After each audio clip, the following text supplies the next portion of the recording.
This is a pretty cool one. Watch. I have the deck of cards here. I'm just going to give it a quick shuffle.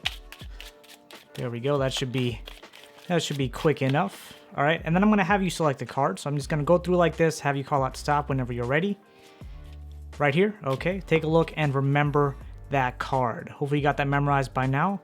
Once you have it memorized, I'll take that card, leave it somewhere sandwiched in the center of the deck, and then we'll put the deck right back in the box. Okay, then I'll put the box right over to the side. Now here you've seen I have an envelope right here. I had it here the entire time. There's no way that I was able to get inside it. But now if we take a look inside this damaged envelope here, we have another envelope. I know, pretty impressive. But now inside this envelope, we have one single card. And now if we just go ahead and take that card out, that happens to be your selected card, the 4 of spades. Now, if you don't believe me, check this out. If I take the deck, the 4 of spades has actually completely vanished. So just by quickly going through, you see that there is no 4 of spades. Magic. What up, crew? It is Magic Monday, and this is your place to learn magic, master your performance, and captivate audiences. Man, I feel like it's been ages since I did this. But anyway, hope you enjoyed that performance, and I'm going to break it down for you. So, let's do it. Before we get started, a little bit of background on this effect. It is mostly like any other card to location, but I believe this specific effect was created by Brian Reeves, and it's called Fruit Loops. I just made a couple modifications to it. In his version, the card was revealed to be inside of a lemon, which was inside of an orange, which I gotta say is a really, really powerful effect. I just didn't have the time to put that all together. So here we are using envelopes. So you can feel free to use whatever you'd like. And one more thing for the setup, you'll need 2 identical decks, whatever location you want to move the card to. And lastly, somewhere you can hide one of the decks. So either a jacket pocket or another secret location that you can easily access. So once you have all that, you know all this, let's go ahead and break it down. The first thing you need to do is go into the deck, go into either one of the decks and select out a card that you'll be forcing onto the spectator. Let's just use the 4 of spades as that's what I used in the performance. So we got the 4 of spades. Now you want to take the deck that's missing the 4 of spades and hide it in your jacket pocket or wherever it's easy to access. All right, and make sure the location is hidden.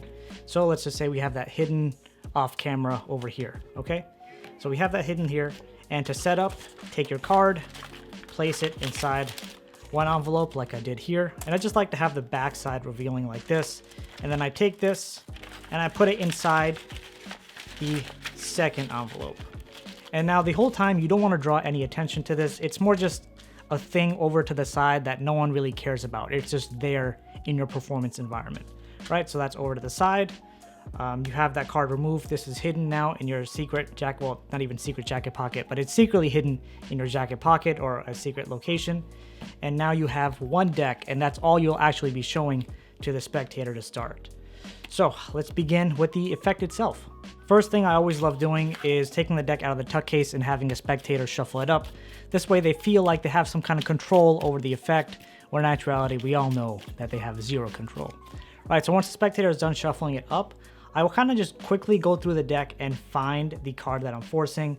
So in this case, I'm forcing the 4 of spades, and I find it here. I just move it right to the top, okay? So whether you want to cull, move it to the top, just do a simple cut. The spectator really isn't gonna pay too much attention to it.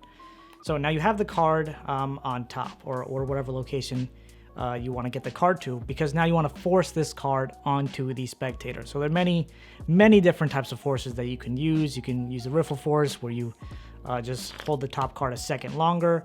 In my performance, I actually had the card in the 4th position, and as I went through here, I just culled this card over, okay? And I have a tutorial, full tutorial on the cull. I'll put the link on the screen, you can check it out. But I just culled this card over, and now whenever the spectator called out stop, this card is actually right here underneath. So wherever they call out stop, I just squared this whole thing up, and I showed the 4 of spades to the spectator, right? So there you go, boom. All right, so once you have the card forced on the spectator, and again, whatever force you want to use, I may even have a playlist of card forces, so I'll put that on the screen as well. But boom, put that into the deck, and you want to kind of show them that it is in fact still in the deck, and you put that deck back inside the tuck case. And at this point, you want to put this tuck case in the same pocket, right? In the same exact pocket you have this other deck. So you put the tuck case in the exact same pocket. So you want to now divert attention from that to the envelope, which was there the entire time. People had seen it, but they didn't really know what impact it had or like why it's even there. So you want to divert the attention now from here to there. So you come over, take the envelope, and you tell the spectator it was here in view the entire time. There was no way for you to even get to it. You didn't touch it the entire time, right? Again, I said entire time way too much. The point is, it was there, you never touched it. And now I like to do a kind of a slow reveal here. I like to say, and inside this envelope is, and of course they're obviously thinking, oh, it's my selected card. That's pretty cool. And then boom, another envelope. And they kind of get a laugh out of it. So that's something I love doing during a lot of my performances, just to lighten the mood, make the spectator have a bit more fun with the effect as well. Pull that out, and all they see now is another envelope. I don't show them this side yet. I just show them, boom, another envelope, and just show the back. And then I slowly reveal to show that there is one single card inside the envelope. And then just by keeping it in view the entire time, slowly go out, put the card here face down. Now in my performance, what I did was I immediately revealed this card. And once I revealed this card, then I went back to the deck.